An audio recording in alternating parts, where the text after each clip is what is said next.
हातात तिरंगा, ओठावर भारत मातेचा जयघोष आणि देशभक्तीच्या उत्साहाने भारलेले भंडारा शहराचे वातावरण.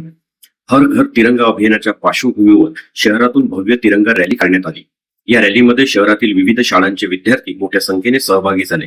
विद्यार्थ्यांच्या हातात डौलाने फडकणारा तिरंगा आणि भारत माता की जय, वंदे मातरम अशा घोषणांनी संपूर्ण परिसर दुमदुमून गेला. रॅली दरम्यान विद्यार्थ्यांसह नागरिकांनीही उत्स्फूर्त सहभाग नोंदवत राष्ट्रध्वजाबद्दलचा अभिमान व्यक्त केला. स्वातंत्र्य दिनाच्या पार्श्वभूमीवर आयोजित या रॅलीतून देशप्रेम, एकता आणि राष्ट्रीय एकात्मतेचा संदेश देण्यात आला. तिरंगा केवळ राष्ट्रध्वज नाही, तर तो देशाच्या स्वाभिमानाचे आणि एकतेचे प्रतीक आहे.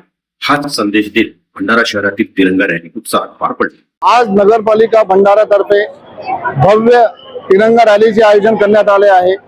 यामध्ये आम्ही 9 ऑगस्ट ते 15 ऑगस्ट या ठिकाणी हर घर तिरंगा योजनेअंतर्गत हर घर तिरंगा आणि तिरंग्याचं महत्व वाढवा म्हणून तिरंगा यात्रा या ठिकाणी आम्ही आयोजित केलेली आहे. त्याला भरघोस प्रतिसाद मिळालेला आहे. राष्ट्रभक्तीची, राष्ट्रभावनाची भावना निर्माण व्हावी या हेतूने आम्ही हे आज भंडारा नगरपालिकेतर्फे भव्य असे तिरंगा यात्रेचे आयोजन केलेले आहे. वीडियोस बनाने हैं, फिल्मोरा है ना.